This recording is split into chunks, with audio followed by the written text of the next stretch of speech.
Investigation into the Hillary Clinton email scandal. It's a development that breathes new life into the Donald Trump campaign. 2 hours before this was announced, I talked with Trump and his running mate. You'll see more of that tomorrow night on Special Report, 8 p.m. Eastern Time. But then I talked with the nominee one-on-one at his Manhattan office, and he started by laying out the electoral map, his path to the presidency, and how he's more confident about his chances today. Again, this was before the FBI announcement. And we're doing great in Florida. We're doing great in Ohio. We're doing great in Iowa. And I think we're going to have a lot of victories. I think we're going to have a lot more victories than people even think. So we'll see what happens. What's the biggest difference you've experienced between running a political campaign and the enterprises you've run in your career prior to this? Well, this is all public. That's private.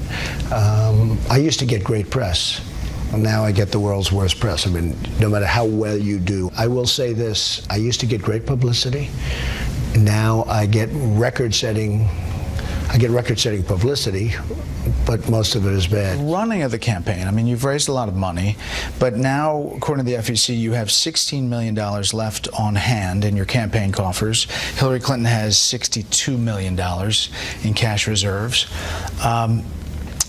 According to the numbers, to make your pledge of putting $100 million in, you're going to have to spend some $44 million before Election Day. That's about $4 million a day. Well, I'm putting up another $10 million, I think, today. I'm going to put up some more as we need it. And what it takes is what it takes, and we're watching very closely. But I think I should be given some credit. They have a machine. The Democrats are a machine. We don't have a machine, the Republicans. We have, sadly, people that are in a leadership capacity that almost like not for us. And I'm trying to figure out what's going on. I mean, I've never seen anything like this. But they're not for us. Hopefully they'll get aboard. It would be a lot better if they got aboard. But one of the things I'm proud of is that I've been able to spend much less money, and essentially we're tied. We're pretty close to being tied. I think you would say that if you look at the different states, and if you look at what's going on where I'm leading in Ohio, I'm leading in Florida, I'm leading in Iowa, I'm leading in a lot of different states. And I'm telling you, it was 50-1 commercials, and I'm leading Florida. So, you know, in business you get credit. If you can spend less and do better, or do the same. But if you can spend less and do better, think of Florida. They say it's 50-1 commercials, 50-1, and I'm leading by 2 points. So you think you'll meet the $100 million you said? Well, I'm going to meet what I have to meet, but I'm going to put more money in. I think I'm putting $10 million more today. And again, I'm putting my money in. Yeah. She's not putting any of her money in. Has the Republican Party been a net plus to you as you've run for president? What about the RNC, your overall? Well, I've had a very good relationship with the RNC, and you know I'm a straight shooter. I would tell you. I like Paul Ryan, but you know I'm disappointed that we haven't had more help. So you wouldn't push him out as Speaker? I'm not thinking about that. I will tell you this. We have tremendous support within the Republican Party, and the base is phenomenal. I guess we're at 84%, 85%. But if we had more leadership support, we'd do even better. Mitch McConnell's an example. He's got senators where I'm doing better than his senators, but they don't want to sort of get involved with Trump. I'm doing better than they are in their state. And, I mean, I could name 3 of them, but they're running. I'm doing great. We should be running together. I don't care that we're not running together. I couldn't care less, actually. But they would do better if they got together with me. If you do lose, is the Republican Party dead? No, I think it's going to be a different Republican Party. We have a base of people that's so incredible. You have to see, Brett, these rallies, people get there at 7 in the morning. We had the other day a group of people who came 4 in the morning for a rally that started at 8 o'clock in the evening. And you're hearing that there's never been crowds like that. Look, in the history of politics in this country, there's never been crowds like we're getting. Secretary Clinton said that when she's president, she will look to Vice President Biden potentially as a Secretary of State choice. That's what her campaign is putting out through the grapevine. What do you make of that? Well, look, these are the same people where the world is so horrible right now. ISIS is winning. Our trade is a disaster. She's going to use the same recycled. He's just a recycled person. He's a nice guy, although he said he wanted to take me to the back of the gym. He'd be in very big trouble if that happened, by the way. He would have regretted that. But I think he's a nice guy. He's doing his thing. But these are the same people. Our country's failing. Obamacare is going to be repealed and replaced. Hillary Clinton's going to make it even more expensive. We've got ISIS all over the world. We didn't have ISIS. When she got in there, we didn't have ISIS. Nobody ever heard of ISIS. It formed because of the vacuum, because the way they got out was so bad, so pathetic. You look at what they're doing in Mosul, it's just so sad. To that point, you tweeted out, the attack on Mosul is turning out to be a total disaster. We gave them months of notice. U.S. is looking so dumb. Here's what the White House said about that. What I can tell you is there are men and women in uniform who are serving the country in Iraq and Syria right now are putting their lives on the line to protect our national security, and the least they should be able to expect from the American people and the people aspiring to be their commander-in-chief is their unconditional and unwavering support. Do you want to respond? I've been reading about the attack on Mosul. We are going to attack. We are going to. Why can't they do a surprise attack and save lives? And by the way, get the leaders who have all fled Mosul. The leaders of ISIS have all fled Mosul. But now, because of all of this advance notice, for months I've been reading about this. I've been reading about the attack, and every time I read the story about the attack, the imminent attack, I say, why don't they just do it and talk later? Here to attack and win and talk later. Bret, it's so bad. Now, it's supposed to be our people aren't fighting. You do know that. Our people aren't supposed to be fighting. But the fact is, whether it's Mosul or somebody or something else, look how badly we're doing. So when you say, as an example, they're going to bring Joe Biden back, Joe Biden's been a disaster. Obama's been a disaster. So when she wants to recycle a Biden and somebody else, and the reason she's doing that is she's trying to get the news off of all the scandals of WikiLeaks. Because if the mainstream media covered WikiLeaks, she wouldn't be allowed to run. And just in finishing, she shouldn't be allowed to run anyway, because the FBI should be ashamed of themselves for what they allowed to happen. They're going to put a great general named James Cartwright, 4-star general, they're going to put him in prison potentially for 5 years for doing nothing by comparison to what she did. General Petraeus, his life has been destroyed over doing nothing compared to what she did. And she's going to run for president. And when I say the system is rigged, part of what I'm meaning is the fact that she shouldn't even be allowed to run. In the trial of former aides to New Jersey Governor Chris Christie, multiple witnesses have now refuted the claims by Christie that he was unaware of this scheme to punish a mayor who refused to give Christie his endorsement for re-election, of course. Do you still have confidence in Governor Christie to lead your transition team?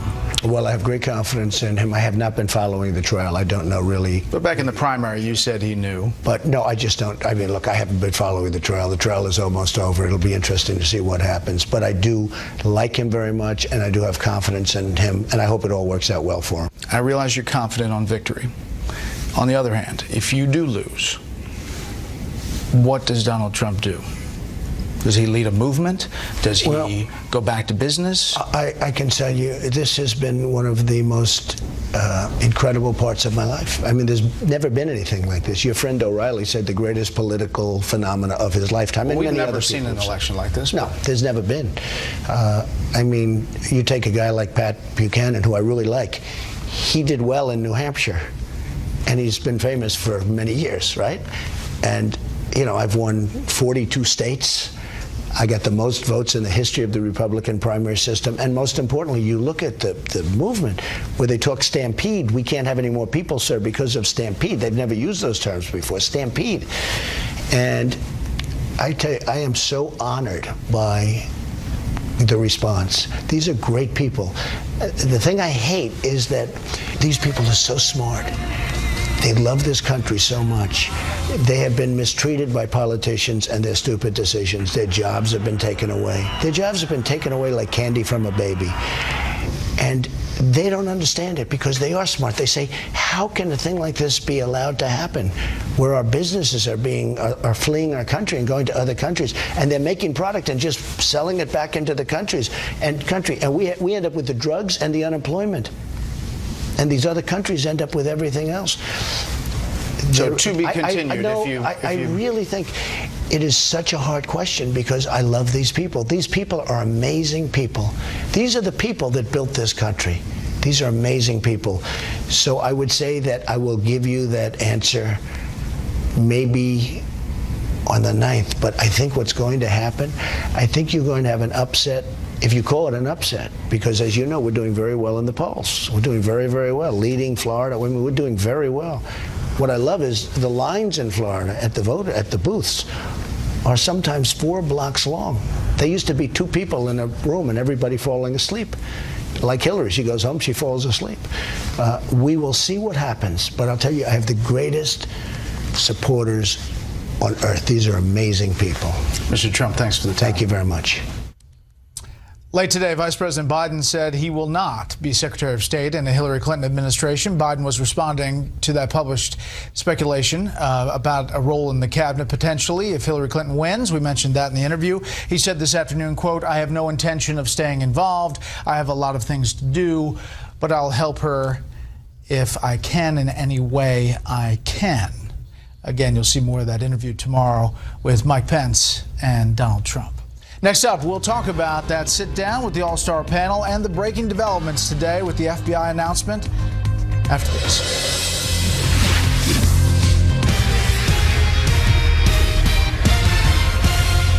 The FBI conducted a year-long investigation into my emails. They concluded there was no case. He said the FBI was rigged. Well, the news today, the FBI is looking at different emails, thousands of them, and that's the breaking news today. We're getting word that Hillary Clinton may talk to the press tonight at some time. If she does, you'll see that right here on Fox News Channel. A lot of times you can see where the candidates are going, and that tells you what states they're really concerned about or focusing on and can pick up. Today, Donald Trump is in New Hampshire, in Maine, where there are 2 electoral votes. One of them definitely is close for Donald Trump, according to the polls. Cedar Rapids, Iowa. Hillary Clinton was also in Cedar Rapids and Des Moines, Iowa. So Iowa, a barnstorming today. Mike Pence in Pennsylvania and North Carolina. Tim Kaine in Tallahassee, Florida. President Obama in Orlando, Florida. As you look at the average of polls for Special Reports average, a combination of the last 5 polls that we look at, there you see 4.4%. We're back with our panel, Steve Hayes, Jonathan Swan, and Charlie Hurt. Steve, reaction to the interview and where things stand now, considering this breaking news today. Yeah, we don't know where things stand in reaction to the latest news today. I mean, it seemed as if there was some tightening towards Donald Trump over the past week. And when you look back at the week that Hillary Clinton had, it's no wonder that there would have been some tightening to Donald Trump. You know, you just look at some of the things that came out, the WikiLeaks scandal, the Obamacare premiums, on top of the FBI 302 interviews, which suggested that a senior State Department official was trying to pressure the FBI into changing classification on some of these emails. Now, then you had the Doug Band memo in which he talked about Clinton Inc. and laid out how he makes his money and the sort of overlapping tentacles of the Clinton world. And now you have this. I mean, 3 weeks ago, after the Billy Bush tape emerged, we were saying it was hard to imagine a candidate having a worse week than Donald Trump just had. And now you look at this and you think, well, this might be close. Jonathan? I'm getting text messages from Republican operatives who are saying that this might save the Senate. So this is something, I mean, I think if we're looking at polls, one polling thing to look at next week will be the question about a check on Hillary Clinton. I think that's going to pop. I've already seen emails saying, does this Democratic opponent still trust Hillary Clinton? Right. And so they'll incorporate that into the... Right. And, you know, what they're hoping is depress Democratic turnout and bring Republicans home. I was just, before I came on here, talking to a Trump official, and that's what they're most energized about, is he's still a little bit soft with Republican-based voters. He needs them to come home. And that basically is Mike Pence's job. Governor Pence seems like he is the Republican come-home messenger. Yeah, and he's done a very, very good job of it. But in terms of the larger scandal, the issue with Hillary Clinton, you know, from the beginning we've seen Donald Trump has sort of run a national campaign. He doesn't have the strongest game on the ground in states, and he's he's a showman. He's good at these big. He loves going to these, you know, entertaining in front of these big crowds. He feeds off of it, obviously. And this, in so many ways, is sort of a perfect thing to help him, because it is a purely national sort of issue. Because once you got to the fact that this is supposed to be a change election, that wind was already at his back. He had, as you mentioned, a couple of really bad weeks. And now, can he turn it around? I mean, it's not a lot of time, and he's got, obviously, as we've discussed endlessly, he's got a lot of high negatives. If I'm Donald Trump, if I'm advising Donald Trump, I talk about one thing from here until Election Day. I'm not Hillary Clinton. Speaking of which, we're getting word that she may have a news conference very soon. We'll bring that to you live. Next up, winners and losers with the panel.